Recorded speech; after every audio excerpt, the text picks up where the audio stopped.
Hi friends, welcome to news paper analysis for the December 11th. Friends, మనము Hindu news పేపర్ని ఎంతవరకు అయితే అవసరమో అంతవరకు ఇంపార్టెంట్ ఫర్ ద ఎగ్జామ్ని ఈజీగా సింపుల్ ఫార్మాట్లో డిస్కస్ చేసుకుందాం. ఓకే, ఈ ఇనిషియేటివ్ ఈ రోజే స్టార్ట్ అవుతుంది. సో ప్రాపర్లీ ఫాలో అవ్వండి. మీ కరెంట్ అఫైర్స్ అనేవి ఇక్కడ నుంచి ఈజీగా కవర్ అయిపోతాయి. సో ఫస్ట్ ఆర్టికల్ వచ్చేసి illegal immigrants will be deported. So మనకి పార్లమెంటరీ సెషన్స్ జరుగుతున్నాయి కదా. ప్రజెంట్ మనకి వింటర్ సెషన్ జరుగుతుంది. సో ఈ సెషన్లో డిబేట్ రైజ్ అవుతుందన్నమాట. దేని గురించి అంది debate? Special intensive revision of the electoral rolls గురించి అపోజిషన్ వాళ్ళు గవర్నమెంట్ని క్వశ్చన్ చేస్తున్నారు, మీరు ఎందుకు ఇది తీసుకుంటున్నారు అని. అయితే వాళ్ళు ఏం చెప్తున్నారంటే ఈ స్పెషల్ ఇంటెన్సివ్ రివిజన్ అన్నది ఓటర్ ఐడీస్ని రీచెక్ చేసి వెరిఫై చేస్తాం. కేవలం ఇండియన్స్కి మాత్రమే ఇది అలౌ చేయాలి. ఎవరైతే నాన్ ఇండియన్స్ ఉన్నారో వాళ్ళకి ఓటర్ ఐడి ప్రొవైడ్ చేయకూడదు. సో వాళ్ళని మేము డిటెక్ట్ చేసి డిపోర్ట్ చేసేస్తాము అని చెప్పి అంటున్నారనమాట. సో ఈ ప్రాసెస్ అన్నది ఒక సేఫ్ ఫార్మాట్లో జరగాలి అని చెప్పి అపోజిషన్ వాళ్ళు దీన్ని జాగ్రత్త అని చెప్పి హెచ్చరిస్తున్నారు. అసలు ఇది చేయకూడదు అంటారా మీరు? ఎలక్షన్ కమిషన్కి ఈ పవర్స్ అన్నవి ఆర్టికల్ 326 పరంగా ఈ పవర్స్ అన్నవి అన్లిమిటెడ్గా ఉన్నాయని చెప్పి గవర్నమెంట్ వాళ్ళు అంటున్నారనమాట. రైట్. సో ఇక్కడ మనం తెలుసుకోవాల్సిన కాన్సెప్ట్ ఏంటంటే స్పెషల్ ఇంటెన్సివ్ రివిజన్ ప్రాసెస్ గురించి మనం తెలుసుకోవాలి. And also we need to understand about the article 326 which gives complete powers for the conducting elections in the India. Okay అండి. So next, production linked incentive schemes. So production linked incentive scheme ఏంటిదండి? బేసిక్గా మనకి ఇండియాలో manufacturing సెక్టార్ని promote చేయడానికి 2020లో government ఒక scheme తీసుకొచ్చిందండి, ప్రొడక్షన్ లింక్డ్ ఇన్సెంటివ్. నేమ్ అన్నట్టుగానే ఎవరైతే కంపెనీస్ ప్రొడక్షన్ని ఇంక్రీజ్ చేస్తాయో, ఫర్ సపోజ్ వాళ్ళ ప్రొడక్షన్ 2 CR అనుకుందామండి. సో వాళ్ళు 2 CR నుంచి వాళ్ళ ప్రొడక్షన్ని 10 CRకి ఇంక్రీజ్ చేశారు. ఎన్ని యూనిట్స్ ఇంక్రీజ్ చేశారండి? ఆల్మోస్ట్ 8 CR ఇంక్రీజ్ చేశారు.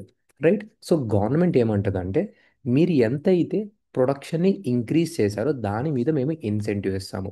అంటే ఈ 8 CR మీరు ఏదైతే ఇంక్రీజ్ చేశారో దాని మీద మేము ఒక 5%, 2% అలా ఇన్సెంటివ్స్ ఇస్తాము.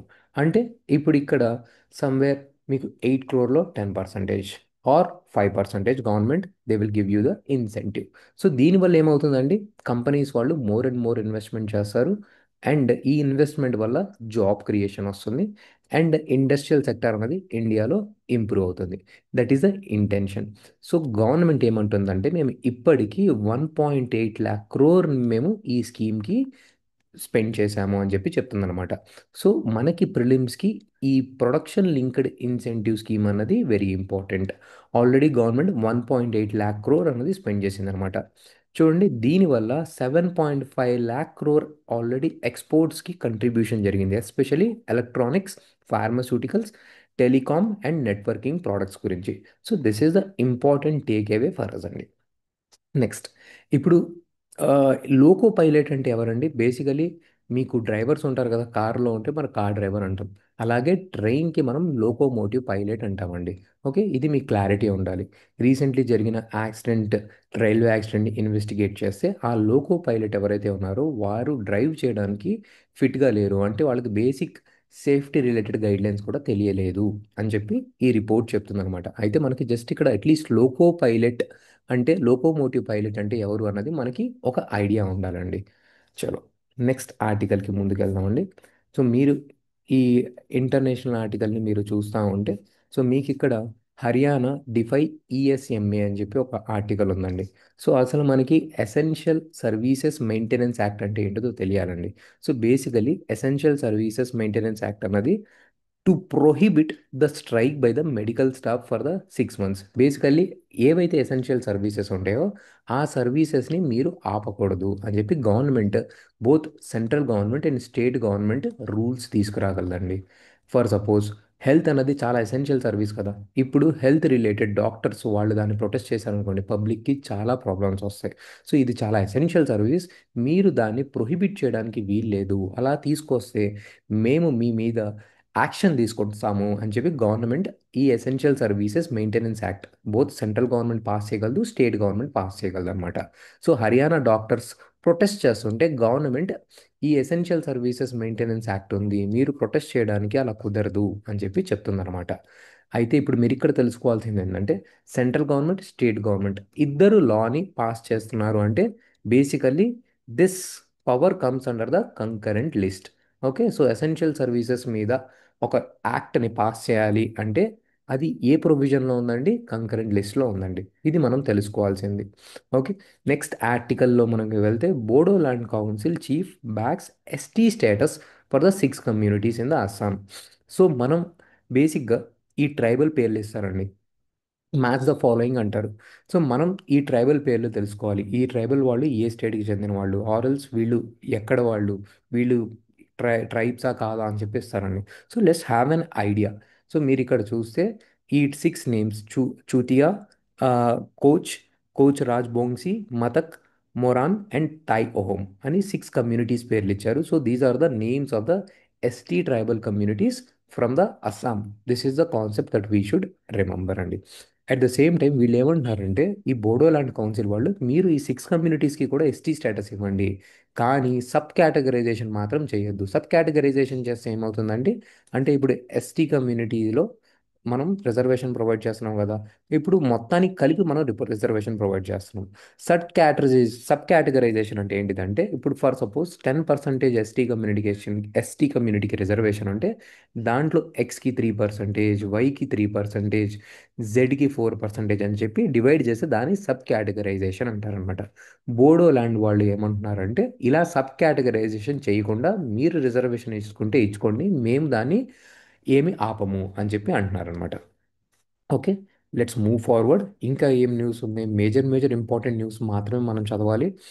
మనం రీజనల్ స్పెసిఫిక్ న్యూస్ చదివేటప్పుడు Andhra Pradesh and Telangana related news మనం చదువుకుంటే మంచిదండి. సో రేవంత్ గారు ఏమన్నారంటే 1000 crore ఫండ్స్ ఇచ్చారండి స్టార్టప్స్ని సపోర్ట్ చేయడానికి. స్టార్టప్స్ని ప్రమోట్ చేస్తే ఆంటర్ప్రెన్యూర్షిప్ అన్నది ప్రమోట్ అవుతుంది అండ్ దీని ద్వారా జాబ్ క్రియేషన్ అనేది బాగా జరుగుతుంది. So this is very important component. So దాని గురించే తెలంగాణ గవర్నమెంట్ స్టార్టప్స్కి సపోర్ట్ ప్రొవైడ్ చేస్తుందండి. Very important and very good initiative. Okay, so next let's move forward అండి. సో మీరు ఇప్పుడు ఇక్కడ చూస్తూ ఉంటే Chhattisgarh to form panel to review the cases against the surrender Maoist. Basically మీరు చూస్తూ ఉంటే గవర్నమెంట్ ఆఫ్ ఇండియా 2026 కల్లా ఈ మావోయిజంని మార్చ్ 2026 కల్లా కంప్లీట్లీ ఎలిమినేట్ చేసేస్తాము అని చెప్పి they have release the statement. Okay, ఒక గోల్ పెట్టుకున్నారండి అండ్ దీని గురించే యూపీఎస్సిలో మెయిన్స్లో క్వశ్చన్ కూడా అడిగారు. సో ఇప్పుడు దీనికి భాగంగా various governments Maoist surrender and rehabilitation programme అని చెప్పి తీసుకొచ్చారండి. అంటే దీంట్లో పార్ట్ ఏంటిదంటే సరెండర్ అండ్ రీహాబిలిటేషన్, మావోయిస్టులు ఎవరన్నా వచ్చి లొంగిపోతే మేము ఇంకా మావోయిజంకి మేము దూరంగా ఉంటాము, మేము ఇంకేమీ గొడవలు చేయమని చెప్పి లొంగిపోతే వాళ్ళ మీద ఉన్న కేసులన్నీ మేము విత్డ్రా చేసుకుంటాము. అయితే అది వాళ్ళ సత్ప్రవర్తన మీద డిపెండ్ అయి ఉంటుంది, వాళ్ళ బిహేవియర్ మీద డిపెండ్ అయి ఉంటుంది.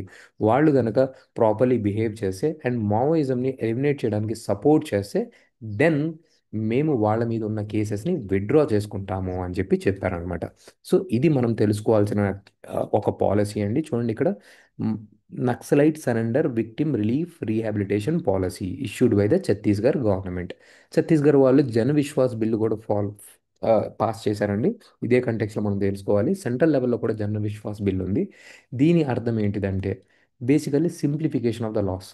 అన్నెసరీగా ఏదో చిన్న లా వైలేషన్స్ చేసి మీ మీద కేసులు పెట్టకుండా దీన్ని గవర్నమెంట్ సింప్లిఫై చేస్తుంది అనమాట, సో దట్ అన్నెసరీగా పీపుల్కి హెరాస్మెంట్ జరగకుండా. సో ఛత్తీస్గఢ్ వాళ్ళు కూడా చేస్తున్నారు, just have a idea about it. Okay, ఇప్పుడు మీరు ఇక్కడ చూస్తూ ఉంటే నెక్స్ట్ మీరు చూసే ఉంటారు Russian president recently India visit చేశారు. వాళ్ళు ఇండియా విజిట్ చేసినప్పుడు డిఫెన్స్ అగ్రిమెంట్స్ గురించి మాట్లాడుకున్నారు. డిఫెన్స్ అగ్రిమెంట్లో మెయిన్గా న్యూస్లోకి వచ్చింది ఏంటంటే SU-57 5th generation stealth fighter air craft గురించి. సో బేసికలీ మీకు SU-57 అనగానే 5th generation fighter air craft ఇక్కడ కనబడుతుందా? సో ఇదే అండి SU-57 5th generation fighter air craft గురించి. బేసిక్గా వాళ్ళు మన ఇండియా వాళ్ళకి ఇది అమ్మడానికి చూస్తున్నారు అనమాట. కానీ ఇండియా వాళ్ళు దీనికి అంత ప్రొయాక్టివ్గా లేరు. ఎందుకంటే ఇండియా వాళ్ళు మేము locally manufactured, locally developed jet ఎయిర్ క్రాఫ్ట్ని మేము డెవలప్ చేసుకుంటాము, మాకు ఇప్పుడు అవసరం లేదు అన్న కాన్సెప్ట్లో ఉన్నారు. ఓకే, సో కాబట్టి మనకి SU-57 అంటే ఏంటిదో తెలుసుకోవాలి. దాంతోపాటు మనం ఇంకేం తెలుసుకోవాలి అంటే కొన్ని డ్రోన్స్ కూడా వాళ్ళు ప్రపోజ్ చేశారనమాట. ఆ డ్రోన్స్ పేరు గెరాన్ డ్రోన్స్. మీరు చూసి ఉంటారు కదా. మీరు రీసెంట్లీ ఇండియా పాకిస్తాన్ డిస్ప్యూట్ జరిగినప్పుడు కూడా, ఇష్యూ జరిగినప్పుడు కూడా కొన్ని స్వామ్ ఆఫ్ డ్రోన్స్, అంటే చాలా వేలల్లో డ్రోన్స్ని ఇండియా మీదకి అటాక్లా పంపించారు. సో అలాంటి డ్రోన్స్లో ఒక చిన్న type of the drone Russia దగ్గర కూడా ఉందన్నమాట, గెరాన్ డ్రోన్స్ అని. సో మీరు ఇది కొనుక్కోండి, మీకు కూడా ఈ డ్రోన్ అటాక్స్లో హెల్ప్ అవుతుంది అని చెప్పి. కానీ ఇండియా వాళ్ళు దాన్ని ఇంట్రెస్ట్ చూపించలేదన్నమాట. ఓకే. నెక్స్ట్, రష్యా వాళ్ళు S-500 తీసుకోండి అని కూడా ప్రపోజ్ చేశారు. కరెంట్లీ మన దగ్గర S-400 సిస్టమ్ ఉందండి, అది కూడా మనం రష్యా దగ్గర నుంచి తీసుకున్నాము. బేసికల్లీ ఇది యాంటీ మిసైల్ డిఫెన్స్ సిస్టమ్ అనమాట. అంటే మీ మీద ఎవరైనా మిసైల్స్ లాంచ్ చేస్తే ఆ మిసైల్స్ని ఆపడానికి ఇది హెల్ప్ చేస్తుంది. సో ఎవరైనా మీ మీద మిసైల్స్ లాంచ్ చేస్తే ఆ మిసైల్ని ఆపడానికి, అంటే బేసికల్లీ ఏం లేదండి, ఒక రేడార్ సిస్టమ్ ఉంటుంది. మీ మీద ఎవరో మిసైల్ లాంచ్ చేశారు, ఆ మిసైల్ని ఆపండి అని చెప్పి మీకు ఇన్ఫర్మేషన్ వస్తుంది. సో కౌంటర్ మిసైల్ లాంచ్ చేస్తారనమాట. దీన్ని బ్లాక్ చేసి ఈ మిసైల్ని రెస్ట్రిక్ట్ చేసేస్తారు. So this is called anti missile air defence system. So దీని రేంజ్ 400 కిలోమీటర్స్. నో రష్యా వాళ్ళు ఏమంటున్నారంటే, మేము అప్ టు 500 కిలోమీటర్స్ లాంచ్ చేయగలిగే రేంజ్ ఉండగలిగే ఒక సిస్టమ్ని మీకు ఇస్తాము అని. అయితే ఇండియా ఈ అన్ని సిస్టమ్స్కి ఓకే అయితే చెప్పలేదండి. కరెంట్లీ మేము చూద్దాంలే అని చెప్పి వదిలేశారు. సో ఇది ఒక news. Okay. So let's move forward అండి. అండ్ మీరు ఇక్కడ చూస్తే IAF March 1971 victory with spectacular flying displayed Mohanbari. So places in న్యూస్లో మొహాన్బారి అనేది ఒక ప్లేస్ ఇన్ అస్సాం. ఇది మీరు గుర్తుపెట్టుకుంటే సరిపోతుందండి. Okay, let's move forward. So మీరు చూస్తూ ఉంటే ఎలక్షన్ కమిషన్ అపాయింట్మెంట్ గురించి కూడా న్యూస్లో ఉంది. Okay. So chief election commission appointment అన్నది ఎలా ఉండాలి అని చెప్పి కూడా న్యూస్లో జరుగుతుంది. దీని గురించి మనం ఇంకా న్యూస్ వచ్చిన తర్వాత వి విల్ టాక్. ఇది ఆల్రెడీ న్యూస్లో ఉంది, గవర్నమెంట్ యాక్ట్ కూడా పాస్ చేసింది. సబ్సిక్వెంట్గా మోర్ నెంబర్ ఆఫ్ ఆర్టికల్స్, కొద్దిగా డీటెయిల్ డిస్కషన్స్ వచ్చినప్పుడు we can have a discussion on it అండి. Okay. So let's move to the next ఎడిటోరియల్స్లోకి వెళ్దామండి మనం. If you go into the editorials, so మనకి మోస్ట్ ఇంపార్టెంట్ ఎడిటోరియల్ వచ్చేసి AI మీద వచ్చిందండి. సో ఏఐ మీద ఏంటిదండి ఎడిటోరియల్? ఇప్పుడు మీరు చూస్తే మీది చాట్ జీపీటీ కానీ, గ్రోక్ కానీ, అవన్నీ మీరు దాన్ని క్వశ్చన్ అడిగితే అవి మీకు ఇన్ఫర్మేషన్ ఇస్తున్నాయి. అయితే అవి ఇన్ఫర్మేషన్ ఎలా ఇస్తున్నాయండి? ఆ ఇన్ఫర్మేషన్, ఫర్ సపోజ్ ఇది మిషన్ అయితే ఆ మిషన్ని ట్రైన్ చేస్తున్నారు, వేరియస్ ఫార్మ్స్ ఆఫ్ ద డేటాతో ట్రైన్ చేస్తున్నారు. ఇది ఆన్లైన్లో ఎగ్జిస్టింగ్ డేటా కదా, దీన్ని సమ్ క్రియేటర్స్ క్రియేట్ చేసి ఉంటారు. ఆ డేటాని మెషిన్కి ఇవ్వటం వల్ల అది నేర్చుకొని మీకు ఆన్సర్ ఇస్తుంది. అయితే వీళ్ళందరూ ఏమంటున్నారంటే, ఇది మా డేటాని మీరు మెషిన్కి ఇస్తున్నారు, ఇది మా దగ్గర నుంచి నేర్చుకుంటుంది, అయితే మీరు మాకు డబ్బులు పే చేయాలి కదా, రాయల్టీ పే చేయాలి కదా అంటున్నారనమాట. కరెక్టే కదా. ఇప్పుడు ఫర్ సపోజ్ మీరేమన్నా ఒక రీసెర్చ్ ఆర్టికల్ రాశారు, మీరు రీసెర్చ్ చేసి రాసిన ఆర్టికల్ని ఏఐ యూస్ చేసుకొని వేరే వాళ్ళకి ఇన్ఫర్మేషన్ సింప్లిఫైడ్ ఫార్మాట్లో ఇస్తే మరి మీకు రాయల్టీ పే చేయాలి కదా. సో గ్లోబల్లీ దీని మీద ఒక స్పెసిఫిక్ లా అయితే ఏమీ లేదండి. అయితే మన ఇండియాలో వాళ్ళకి ప్రాబ్లం రాకూడదని చెప్పి department for promotion of industry and internal trade వాళ్ళు ఒక పేపర్ని రిలీజ్ చేశారు. సో ఏదైతే ఇలా ఏఐ మన ఇన్ఫర్మేషన్ యూస్ చేసుకుంటే వాళ్ళకి రాయల్టీ పే చేయాలి అని చెప్పి, సో దాని గురించే ఇది ఒక మంచి ఇనిషియేటివ్ అని చెప్పి ఎడిటోరియల్లో డిస్కస్ చేయడం జరుగుతుంది. ఓకే. నెక్స్ట్ వచ్చేసి ఇంకో ఎడిటోరియల్లో ఏం మాట్లాడుతున్నారంటే, నేషనల్ సాంగ్ వందే మాతరం గురించి ఇది డిబేట్ అండి. సో బేసిక్గా మీరు చూసే ఉంటే ఇప్పటిదాకా వందే మాతరం గురించి 150 ఇయర్స్ అయింది, నేషనల్ సాంగ్ వందే మాతరం గురించి. అయితే అది నేషనల్ యాంథమ్కి ఈక్వల్ స్టేటస్ ఎందుకు ఇవ్వలేదు, ఆర్ దాన్ని నేషనల్ యాంథమ్ ఎందుకు చేయలేదు అని చెప్పి పార్లమెంట్లో డిబేట్ జరుగుతుంది. అయితే ఈయన రిటైర్డ్ మద్రాస్ హైకోర్టు జడ్జి. ఈయన ఏమంటున్నారంటే, ఈ ఈ ఏదైతే ఉందో ఈ నేషనల్ సాంగ్ మనకి వందే మాతరం సాంగ్ ఫస్ట్ అసలు ఇది ఎవరు రాశారండి? ఇది బంకిం చంద్ర చటోపాధ్యాయ గారు రాశారండి వందే మాతరం సాంగ్ని. ఓకే. దీన్ని బంగదర్శన్ అనే జర్నల్లో దీన్ని ఫస్ట్ టైం రాశారు. ఆ తర్వాత 1875, ఇది 1875లో ఇది రాశారండి. ఆ తర్వాత 1896 సెషన్లో, కాంగ్రెస్ సెషన్లో ఫస్ట్ టైం దీన్ని పాడడం జరిగిందనమాట. సో ఇది ప్రిలిమ్స్కి వెరీ ఇంపార్టెంట్ అండి. బంకిం చంద్ర చటోపాధ్యాయ గారు దీన్ని రాశారు. అండ్ జర్నల్ వచ్చేసి బంగదర్శన్, అండ్ ఫస్ట్ టైం మనకి 1896 సెషన్లో పాడారు దీన్ని.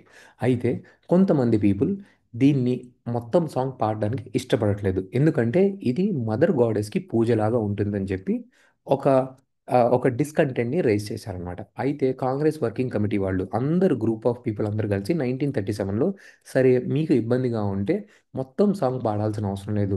ఫస్ట్ 2 లైన్స్‌ని మాత్రమే పాడదాం. ఇది అందరికీ ఓకే కదా! అంటే అందరూ ఓకే అన్నారు. సో, దాన్ని అలాగే ముందుకు తీసుకెళ్లారనమాట. తర్వాత same thing constituent assembly form చేసినప్పుడు కాన్స్టిట్యూయెంట్ అసెంబ్లీ అంటే ఏంటంటే ఒక బాడీ ఫార్మ్ అయింది. మనకి కాన్స్టిట్యూషన్ ఫ్రేమ్ చేయడానికి. ఆ బాడీలో మొత్తం 389 మెంబర్స్ ఉన్నారు. ఇది మీరు లక్ష్మీకాంత్‌లో కూడా చదువుంటారు. ఈవెన్ కాన్స్టిట్యూయెంట్ అసెంబ్లీ కూడా దీన్ని అపోజ్ చేయలేదు. ఓన్లీ 2 లైన్సే పాడదాం అండ్ దీన్ని నేషనల్ సాంగ్‌గా అడాప్ట్ చేసుకుందాం అని చెప్పి చెప్పారనమాట. తర్వాత అయితే ఈ ఎడిటోరియల్‌లో వీళ్ళేం క్వెషన్ చేస్తున్నారంటే, ఇక్కడ మొత్తం సెట్ అయిపోయింది కదా! కాన్స్టిట్యూయెంట్ అసెంబ్లీలో కూడా డిఫరెంట్ పీపుల్ ఉన్నారు. ఆల్ పార్టీస్ వాళ్ళున్నారు. హిందూ మహాసభ పార్టీ వాళ్ళు, హిందూ పార్టీస్ వాళ్ళున్నారు. అందరూ ఉన్నారు. కాంగ్రెస్ వాళ్ళున్నారు. So, then why it was not opposed back then? ఇప్పుడు ఎందుకు అపోజ్ చేస్తున్నారు? ఎందుకు కాంట్రోవర్సీ చేస్తున్నారు? అని చెప్పి వీళ్ళు క్వెషన్ చేస్తున్నారనమాట. అండ్ ఇక్కడ ఇంకొకటి మనకి ప్రిలిమ్స్ ద్వారా తెలుసుకోవాల్సిన పాయింట్ ఏంటంటే, నేషనల్ యాంథమ్‌కి, నేషనల్ సాంగ్‌కి ఈక్వల్ స్టేటస్ లేదండి. మీరిక్కడ చూస్తే 42nd కాన్స్టిట్యూషన్ అమెండ్మెంట్ ద్వారా మీరు నేషనల్ యాంథమ్‌కి రెస్పెక్ట్ ఇవ్వాలని చెప్పి 51A అనే ఆర్టికల్‌ని యాడ్ చేశారు. ఓకే. అలాగే నేషనల్ హానర్స్ యాక్ట్ 1971 కూడా ఉందండి. యాస్ పర్ దిస్ యాక్ట్ మీరు గనక నేషనల్ యాంథమ్‌కి డిస్‌రెస్పెక్ట్ చేస్తే మీ మీద శిక్ష పడుతుందండి. సో, ఇది 2 ఇంపార్టెంట్ ప్రొవిజన్స్ నేషనల్ యాంథమ్‌కి ఎక్స్‌ట్రాగా ఉన్నాయి. అలాగే బీజో అమాన్యుయల్ కేస్‌లో కూడా దీన్నే ఫర్దర్‌గా అప్‌హెల్డ్ చేశారు. అట్ ద సేమ్ టైమ్ మీరు నేషనల్ సాంగ్‌ని ఇంపోజ్ చేయాల్సిన అవసరం లేదని కూడా ఈ జడ్జ్‌మెంట్‌లో చెప్పారండి. So, these are the 3 very important points related to the national anthem. National anthem అంటే ఏంటంటే జనగణమన. ఎవరు రాశారండి? రవీంద్రనాథ్ సింగ్ ఠాగూర్ గారు. Okay. I hope this is clear. So, మనం ఎడిటోరియల్ డిస్కషన్ చేసుకున్నాం. లెట్స్ మూవ్ ఫార్వర్డ్ అండి. మీరు ఇక్కడ చూస్తా ఉంటే ఇదంతా ఇంపార్టెంట్ ఆర్టికల్ కాదండి. రీసెంట్లీ ఆర్టికల్ 143 ని యూజ్ చేసుకొని ప్రెసిడెంట్ గారు మన సుప్రీం కోర్ట్‌ని వేరియస్ క్వెషన్స్‌ని అడిగారండి. అడ్వైజ్ అడిగారు. సో, దాని రిలేటెడ్ ఆర్టికల్ మీరు వినే ఉంటారు.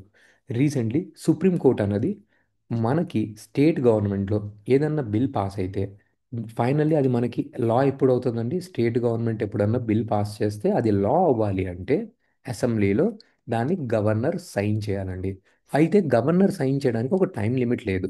సో, ఇప్పుడు మనకి సుప్రీం కోర్ట్ ఏం చెప్పిందంటే ఇక్కడ టైమ్ లిమిట్స్‌ని ఇంపోజ్ చేసింది. 3 మంత్స్‌లో మీరు గనక సైన్ చేయకపోతే సిగ్నేచర్ చేసేసుకున్నట్టుగానే అనుకుంటాము అని. అయితే ఇది సుప్రీం కోర్ట్ ఈ జడ్జ్‌మెంట్ ఇచ్చిన తర్వాత ప్రెసిడెంట్ గారు సుప్రీం కోర్ట్‌ని అడ్వైజ్ అడిగారనమాట. ఇలా చెయ్యొచ్చా సుప్రీం కోర్ట్? ఇలా టైమ్ లైన్స్ ఇంపోజ్ చేయొచ్చా? అంటే ఈ అడ్వైజ్‌లో సుప్రీం కోర్ట్ ఏమన్నారు అంటే, "నో అలా ఇంపోజ్ చేయడానికి వీల్లేదు. కాన్స్టిట్యూషన్‌లో లేనిది ఇక్కడ సుప్రీం కోర్ట్ చేయాల్సిన పని లేదు" అన్నారనమాట. అయితే ఆ జడ్జ్‌మెంట్‌ని వీళ్ళు క్రిటికల్‌గా క్రిటిసైజ్ చేస్తూ రాశారనమాట. అలా చేయటం వల్ల మళ్ళీ లాస్ అన్నది అలా బ్యాక్ డోర్‌లోకి వెళ్ళిపోతే గవర్నర్ అన్నవారు ఇలా సైన్ చేయకపోతే స్టేట్‌లో థింగ్స్ పాలిసీ పెరాలిసిస్ వచ్చేస్తుంది. మళ్ళీ ప్రాబ్లమ్ వస్తుంది. ఆ జడ్జిమెంట్ అన్నది అలా ఉండకుండా ఉండాల్సింది అని చెప్పి వాళ్ళు చెప్తున్నారనమాట అండి. Okay. That is the another article. Next అంత ఇంపార్టెంట్ ఆర్టికల్స్ లేవు. ఇక్కడ ఇంకో ఆర్టికల్‌లో మనం బేసిక్ తెలుసుకోవాల్సింది ఏంటంటే సుడాన్‌లో సివిల్ వార్ జరుగుతుంది. మీరు తెలుసుకోవాల్సింది ఏంటంటే సుడాన్‌లో గవర్నమెంట్ ఉండేది. 2021 టైమ్ పీరియడ్‌లో ఆ గవర్నమెంట్‌ని మిలిటరీగా కలిసి 2 ఫోర్సెస్ వాళ్ళు దాన్ని ఆ గవర్నమెంట్‌ని రిమూవ్ చేశారనమాట అటాక్ చేసి. అయితే దాంట్లో 2 forces SAF force, RSF force. So, వీళ్ళిద్దరూ కలిసి డెమోక్రటిక్ గవర్నమెంట్‌ని బయటికి పంపించేసారనమాట. నాట్ ద డెమోక్రటిక్ గవర్నమెంట్ ఆ టైంలో ఉండే గవర్నమెంట్‌ని. That was not a democratic government. అయితే ఇప్పుడు వీళ్ళిద్దరూ ఒకళ్ళ గురించి ఒకళ్ళు ఫైట్ చేసుకుంటున్నారు. పవర్ మాకు కావాలంటే మాకు కావాలని. ఈ కంటెక్స్‌లో ఔట్‌సైడ్ ఫోర్సెస్ కొంతమంది లైక్ సే యూఏఈ వాళ్ళు ఒకళ్ళు సపోర్ట్ చేస్తున్నారు. వేరే కంట్రీ వాళ్ళు ఒకళ్ళు సపోర్ట్ చేస్తున్నారు. అండ్ ఇక్కడ లోకల్ సఫర్ అవుతున్నారనమాట. చాలా గ్రేవ్ హ్యుమానిటేరియన్ క్రైసిస్ వీళ్ళకి ఫెమైన్ వస్తుంది. ఎందుకంటే వీళ్ళు కొట్టుకోవటం వల్ల జనాలు చచ్చిపోతున్నారు. సో, దాని గురించి ఈ న్యూస్ వచ్చిందండి. మనకు ఒక ఐడియా ఉంటే చాలండి. ఓకే. మీరు నెక్స్ట్ ఆర్టికల్ అండి. మీరు రీసెంట్‌గా న్యూస్ పేపర్‌లో చూసుంటే ఇండియా సెకండ్ క్వార్టర్‌లో 8.2% గ్రోత్ రేట్ ఉంది అని చెప్పి న్యూస్ పేపర్‌లో వచ్చిందండి. It is a very good growth rate. చాలా మంచిదని చెప్పి కూడా న్యూస్ వచ్చింది. ఓకే. సో, అయితే ఈ కంటెక్స్‌లోనే మీరిక్కడ కొన్ని ఫ్యాక్ట్స్‌ని నేర్చుకోవచ్చండి. చూడండి ఈ 8.2% గ్రోత్ రేట్‌లో 9.1% గ్రోత్ అనేది మ్యానుఫ్యాక్చరింగ్‌లో వచ్చింది. ఓకే. మీరు ఇంకా ఇక్కడ తెలుసుకోవాల్సింది ఏందంటే, ఈ దీంట్లో మనకి టోటల్ కంట్రిబ్యూషన్ ఇప్పుడు మనకి ఎప్పుడైనా జీడీపీ ఉంటే ఏముంటుందండి? జీడీపీ ఎలా ఉంటుంది? సో, మీకు దేని 3 సెక్టార్స్ ద్వారా కంట్రిబ్యూషన్ ఉంటుంది. Agriculture, industrial sector and service sector. Industrial or manufacturing sector. So ఇక్కడ సర్వీస్ సెక్టర్ 60% కంట్రిబ్యూట్ చేస్తుంది, అండ్ ఇండస్ట్రియల్ సెక్టర్ వచ్చేసి 26% కంట్రిబ్యూట్ చేస్తుంది, అండ్ అగ్రికల్చర్ సెక్టర్ వచ్చేసి 14% కంట్రిబ్యూట్ చేస్తుంది. సో ఇది చాలా మంచిది. 8.2% గ్రో అవుతున్నాం. అయితే ఈ ఆర్టికల్ ఏమంటుందంటే ఆర్బీఐ యాన్యువల్ రిపోర్ట్ కూడా మన గ్రోత్ బాగానే ఉంది అని చెప్పింది, కానీ కొన్ని ప్రాబ్లమ్స్ హైలైట్ చేశారు. అయితే ఆ హైలైట్ ఏంటంటే మనకి గ్రోత్ అయితే బాగానే ఉంటుంది కానీ ఎంప్లాయ్మెంట్ అన్నది నెససరీగా లేదు, సరిగ్గా లేదు. ఎంప్లాయ్మెంట్ అన్నది స్ట్రాంగ్గా లేదు. మైనింగ్ సెక్టార్ హిట్ అయ్యి ఉంది, ఎలక్ట్రిసిటీ సెక్టార్ హిట్ అయ్యి ఉంది, ఇది గ్రో అవ్వట్లేదు. ఇవి ఎంప్లాయ్మెంట్ జనరేట్ చేసేవి అని చెప్పి ఈ ఎడిటోరియల్ వాళ్ళు చెప్తున్నారు అనమాట. ఇక్కడ కూడా ఇండియా ఇంప్రూవ్ చేసుకోవాల్సిన అవసరం ఉంది. అలాగే ఎడిటోరియల్ ఇంకోటి ఏం పాయింట్అవుట్ చేస్తుందంటే ఐఎంఎఫ్ మన ఇండియన్ డేటాని గ్రేడ్ సిగా రిలీజ్ చేసింది. అంటే మన ఏదైతే డేటాని మనం రిలీజ్ చేస్తున్నామో ఆ డేటాలో ఎర్రర్స్ ఉండొచ్చు, క్వాలిటీ లేకపోవచ్చు అని చెప్పి దాన్ని సరిగ్గా చూసుకోవాలి అని చెప్పి ఐఎంఎఫ్ వాళ్ళు చెప్తున్నారనమాట. And at the same time మన రూపీ అన్నది బాగా డిప్రిషియేట్ అవుతుంది. దీన్ని కూడా మనం చూసి చెక్ చేసుకోవాల్సింది ఉంది అని చెప్పి ఈ ఇష్యూస్ని హైలైట్ చేసిందండి. సో మీరు ఇలా నోట్ చేసుకోండి న్యూస్ పేపర్లో మనకి జీడిపిలో గ్రోత్ రేట్లో ఉన్న ఇష్యూస్ ఏంటి అని. ఓకే, సో ఇలా మనం రాసుకుంటే మనకి మెయిన్స్కి కావాల్సిన కంటెంట్ కూడా వచ్చేస్తుందండి. Rupee depreciation. So these are the 4 issues అండి that are being highlighted in our economy. As the newspaper gives more content మనం దాని గురించి మాట్లాడుకోవచ్చు. ఓకే, నెక్స్ట్ ఆర్టికల్ మీరు చూస్తూ ఉంటే మనము చాలా శాటిలైట్స్ని స్పేస్లో పెడతా ఉంటామండి. రైట్, ఈ శాటిలైట్స్ అనేవి మనకి వేరియస్ వేస్గా హెల్ప్ చేస్తూ ఉంటాయి. అంటే మీరు స్పేస్లో ఒక శాటిలైట్ పెడితే, ఇలా ఫర్ సపోజ్ మన ఎర్త్ ఇది అనుకోండి, మన ఎర్త్ మీద డిఫరెంట్ ఏరియాస్లో మనం శాటిలైట్స్ పెట్టొచ్చు. ఈ శాటిలైట్స్ని మీరు ఇక్కడ పెట్టినప్పుడు ఇవి మనకి ఫోటో తీసుకొని మనకి పంపించవచ్చు, ఆర్ ఎల్స్ ఇది కమ్యూనికేషన్కి హెల్ప్ అవ్వచ్చు. సో ఇది కమ్యూనికేషన్కి హెల్ప్ చేయాలంటే బేసికలీ ఏం చేస్తాయండి, బేసిక్గా మీకు ఏదైతే స్పేస్ ఉందో ఈ స్పేస్లో వేవ్స్, ఎలక్ట్రోమాగ్నెటిక్ వేవ్స్ అన్నది పాస్ అవుతూ ఉంటాయి. సో ఇలా స్ప్రెడ్ అవుతూ ఉంటాయి. ఈ ఎలక్ట్రోమాగ్నెటిక్ వేవ్స్లో మనం ఇన్ఫర్మేషన్ని కూడా పెట్టి పంపించవచ్చు అనమాట. సో ఏదైతే మీరు ఎలక్ట్రోమాగ్నెటిక్ వేవ్ స్పెక్ట్రమ్ని యూస్ చేసుకుంటారో, ఈ ఫ్రీక్వెన్సీస్ని, ఈ రేంజ్ ఆఫ్ ఫ్రీక్వెన్సీస్ని ఈ స్పేస్లో యూస్ చేసుకుంటారో దాన్ని మనం స్పెక్ట్రమ్ అంటామండి. అయితే మీకు కావాల్సినంతగా యూస్ చేసుకోలేరు. కొన్ని లిమిటెడ్ ఫ్రీక్వెన్సీస్ మాత్రమే మీరు ఈ స్పెక్ట్రంలో యూస్ చేసుకోగలరు. అయితే ఈ స్పెక్ట్రంలో మనకి ఆ లిమిటెడ్ ఫ్రీక్వెన్సీస్ని గ్లోబల్గా అమ్మే ఏజెన్సీ ఏంటండి, అది ఐటీయు. Okay, ITU. సో ఈ ఆర్టికల్ ఏం చెప్తుందంటే ఇలా స్పేస్లో ఉండే ఆ స్పెక్ట్రంలో ఉండే ఆ సెట్ ఆఫ్ ఫ్రీక్వెన్సీస్ ఏదైతే ఉన్నాయో they are limited in nature. So మనం దాన్ని ఎఫెక్టివ్గా యూటిలైజ్ చేసుకోవాలి. ఆ ఫ్రీక్వెన్సీస్ అయిపోతే మనకి అవైలబిలిటీ ఉండకపోవచ్చు. This is the first problem that are being highlighted. Second ఏంటంటే మీరు ఈ ఫ్రీక్వెన్సీస్ని యూజ్ చేసుకోవాలంటే ఇక్కడ శాటిలైట్స్ని పెట్టాలి. అయితే ఈ శాటిలైట్స్ని ఇక్కడ పెట్టాలన్నా కానీ బాగా ఖర్చుతో కూడుకున్న పని. సో అందరు ఇది చేయలేరు. In case developing countries like India ఇలా శాటిలైట్స్ని ఇక్కడ పెట్టినా కూడా ఇది పీపుల్కి సర్వీసెస్ని ప్రొవైడ్ చేయాలన్నా కూడా అగైన్ ఇది కూడా బాగా ఖర్చుతో కూడుకున్న పని. సో ఆల్రెడీ డిజిటల్ డివైడ్ లాంటి ప్రాబ్లమ్స్ మన ఇండియాకి ఉంది. రైట్, సో ఇప్పుడు ఇది కనుక ప్రాపర్లీ రిజాల్వ్ చేయకపోతే ఈ డిజిటల్ డివైడ్ లాంటి ప్రాబ్లం ఇండియాలో ఇంక్రీజ్ అవుతుంది. సో దీన్ని మనం జాగ్రత్తగా రిజాల్వ్ చేయాల్సిన అవసరం ఉంది అని చెప్పి ఈ ఆర్టికల్లో మెన్షన్ చేస్తున్నారండి. ఓకే, సో ఇక్కడ చూసే spectrum is a range of radio frequencies available for the data transmission. So radio frequencies are to outer space activities as oxygen. So మనకు ఆక్సిజన్ ఎలాగో రేడియో ఫ్రీక్వెన్సీస్ అనేవి స్పేస్లో అలా అనమాట. ఇవే ఫ్రీక్వెన్సీస్ని యూజ్ చేసుకొని మనం ఇన్ఫర్మేషన్ని ట్రాన్స్మిట్ చేస్తాం అనమాట. సో దీన్ని మనకి ఫెసిలిటేట్ చేసే ఇంటర్నేషనల్ సంస్థ ఏంటంటే ఐటీయు అనమాట. సో ఇందులో నేను ఇందాక చెప్పాను కదా మంచి ఫ్రీక్వెన్సీస్ కొన్ని ఉంటాయని, అవి అండి Ku band, Ka band, L band. So ఇవి మంచి ఫ్రీక్వెన్సీస్. అయితే ఇవి లిమిటెడ్గా ఉంటాయి. వన్స్ ఇది అయిపోయింది అనుకోండి, అన్ని శాటిలైట్ వాళ్ళు వేరే వాళ్ళు దీన్ని యూజ్ చేయలేరు. సో ఇంటర్ఫియరెన్స్ వస్తుంది అనమాట, కొంతమంది మాత్రమే యూజ్ చేయగలరు. సో మనం దీన్ని కొనుక్కోవాలి, and at the same time lower కాస్ట్లో పీపుల్కి అవైలబిలిటీ ఉండేలాగా ప్రొవైడ్ చేయాలి.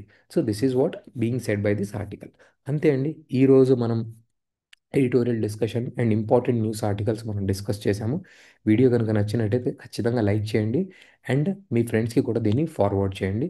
సింపుల్గా ఎవ్రీడే మనం ఇంపార్టెంట్ ఆర్టికల్స్ని, ఇంపార్టెంట్ కంటెంట్ని ఇలా ఒక స్మాల్ ఫార్మాట్లో ఈజీగా డిస్కస్ చేసుకుందాం. థ్యాంక్ యూ అండి. Bye bye. Have a nice day.